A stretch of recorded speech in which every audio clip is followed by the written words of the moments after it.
Police are looking for you. Oh, yes. I have spoken with them. You have? Thank you. Good.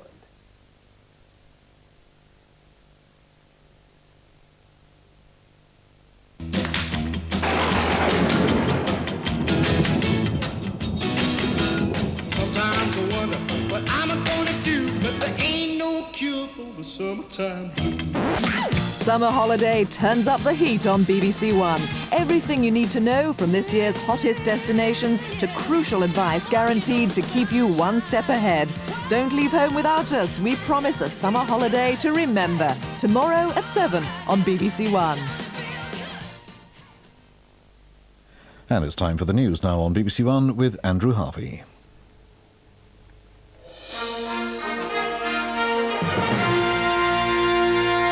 Good morning. A leaked document from the Treasury reveals that officials have been examining policies which would privatise the welfare state.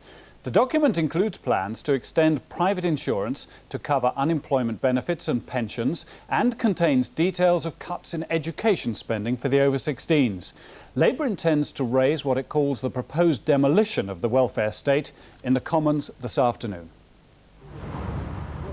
The leaked Treasury document foresees the wholesale privatisation of the welfare state. It suggests replacing sickness and unemployment benefit with private insurance. It also proposes selling off the entire road system. It's political dynamite. But the Chancellor brushed aside the document this morning, saying it was nothing more than a brainstorming exercise by junior officials. It wasn't intended as a policy document, and it wasn't intended for ministers, nor asked for ministers. It was a think piece designed to advise senior members in the senior officials about what management consequences might follow from different sorts of government. The idea that there's been no political input into this or interest in it is faintly laughable. It is a document for nothing less than the demolition of the welfare state as we know it. With an election looming, Mr Clark must know he's heading into more troubled waters, as the opposition claim this document reflects a Tory lurch to the right. Unemployment fell again last month. It now stands at its lowest level for 5 years. The number of people out of work and claiming benefit fell by 14,300 to 2,152,000. It's the fourth monthly fall in a row.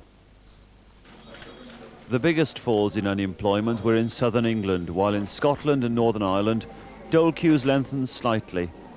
The figures indicate a continuing recovery in the economy overall. Further ammunition for the Governor of the Bank of England, as he argues that inflation isn't dead. Minutes of his June meeting with the Chancellor out today show that the two were at odds over last month's cut in interest rates.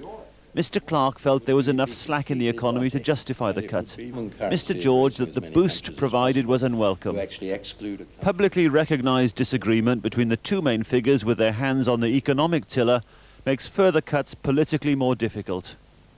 A 13-year-old boy from Bootle has been remanded into secure local authority care for 8 days after appearing in a special youth court charged with the murder of 9-year-old Jade Matthews. Jade was found dead by railway lines near her home more than a week ago. She died from severe head injuries. Public sector workers in Israel are staging a general strike in protest at budget cuts proposed by the new right-wing government of Benjamin Netanyahu. Government offices, shops and public services throughout the country have shut down for 10 hours. That's all for now. The next news is at midday.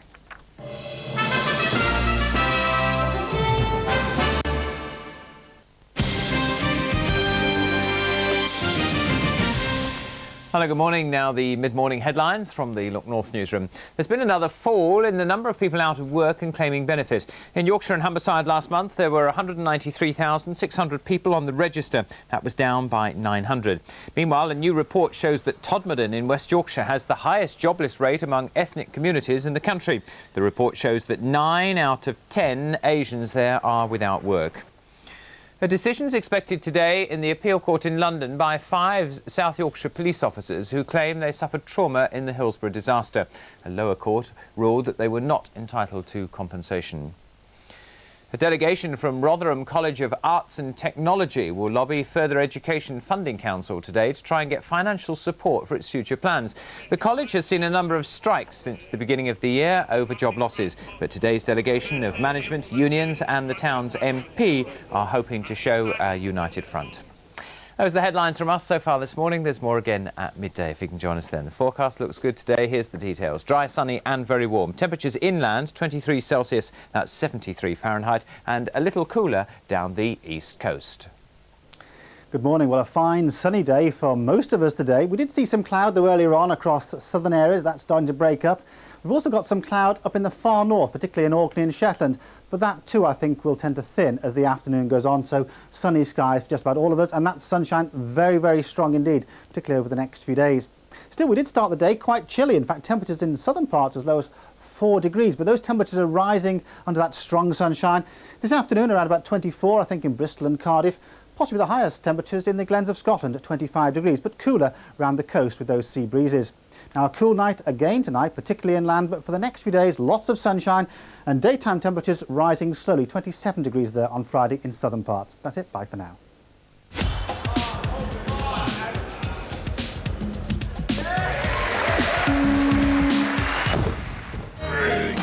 I'd stick to pulling pints if I were you, because you're not much good at pulling anything else, are you? Oh, that's it.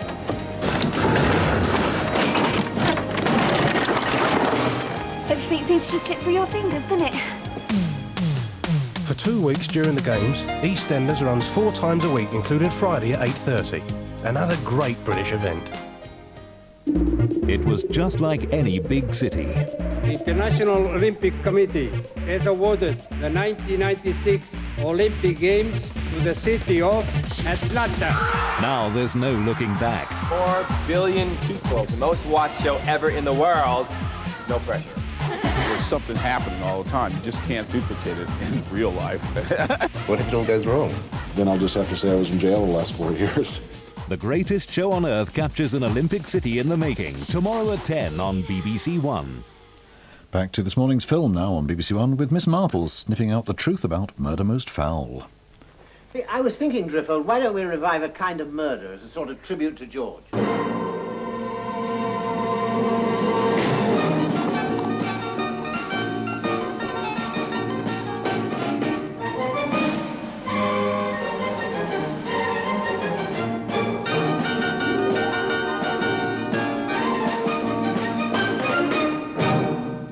First impressions are important. A sparkling, clean station and a polite staff with big smiles. But sometimes deceiving. You've got to stop worrying. There's nothing in it. Nothing in what? What do you know? You keep me something from me. And when a wartime romance... You look very lovely this morning, standing by your garden gate. I was in my curlers. ...is uncovered. At that time, they were grateful for anything they could get. What? Irrational thoughts take over in Oh, Dr. Beeching, Monday, 8:30 on BBC1. I think she was talking about omelettes. Roy Noble investigates hiraeth, a Welsh word for an exclusively Welsh emotion, a Celtic longing at 12:05. And taking BBC1 up to the midday news now, a brief excursion with the History Man.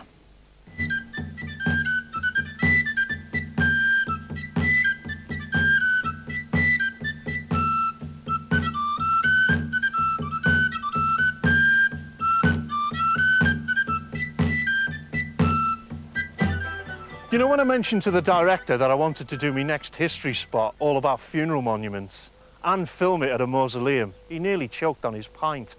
He looked at me and he said, "You've got a sick sense of humour." But I haven't, because you can learn an amazing amount about the past from funeral monuments, especially if it's from a collection like they've got here at Flitton Church. Wealth and power have always gone hand in hand, and if you're going to hang on to them, you advertise the fact, even when you're dead. When Henry Lord Hastings built his mausoleum here at Flitton Church in 1614, he said it was to remind his family of their mortality. But, if you'll pardon the pun, he made no bones of the fact that it was to remind everyone else that here was an important family, powerful aristocrats in the past, in the present, and in the future. But you know what you have to remember is that these aren't just statues. They were once real people, just like you and me. The figures you get before 1700 are always really interesting because they're nearly always dressed in the clothes of the period, and you can get tremendous detail on some of the carvings, weapons and armour, hairstyles, clothes and jewellery, even their shoes. It's easy to see why costume historians get so excited when they find a place like this, until they get to the 1700s. Then they tend to get really browned off, because everybody in those days was dressed as Roman senators or Vestal virgins, or even like our mate here, as a Roman general. The reason was quite simple. England had what they like to think of as a totally unique political system. While the rest of Europe was being governed by tyrant kings, England governed itself through Parliament. We were so sniffy about how clever we were that we liked to think of ourselves as just like the ancient Romans, free and unfettered. So you see, anything Roman was just a business. Some of these classical Roman statues may look a bit stiff and boring, but they're packed solid with iconographic allegory, which is just a posh historian's way of saying every statue tells a story. These urns, for example, with flames on the top of them, signify eternal life. And the fact that everyone has their eyes cast heavenwards indicates that they're looking for salvation. Even the Duke, with his coronet in his hand, is no accident. He's letting you know that he's put aside his corruptible earthly crown in favour of an incorruptible heavenly crown. So for centuries, the nobility have erected themselves expensive and elaborate monuments like these, and they've done it as much for their own status as for any religious belief they may have had. But in our own century, that fashion's become extinct. And I'm telling you, we'll probably argue till the crack of doom about why.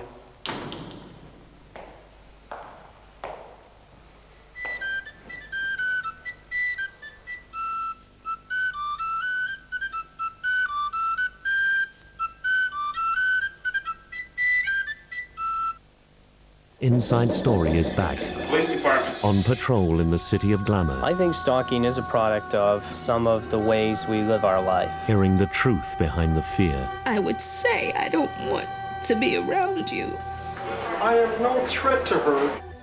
The only way for me to heal myself is to leave. Watching the detectives police passion. I like to think we've saved quite a few lives here in the city of Los Angeles. Inside Story Stalking the Stalkers, tonight, 9:30 on BBC1. Pick the phone up. I know that you're there. Pauline and Linda go to Crufts. You're a good girl. If you don't fall asleep, you're in with a chance. She really moved beautiful. Did she? Pauline or the dog? Both. And when the going gets tough, the tough go shopping. I know it's glamorous. Bit cash as well, I think. Not too mustn't dressy. outshine the dog. No. Getting to grips with a girl's best friend. Oh, she's done it again, God bless.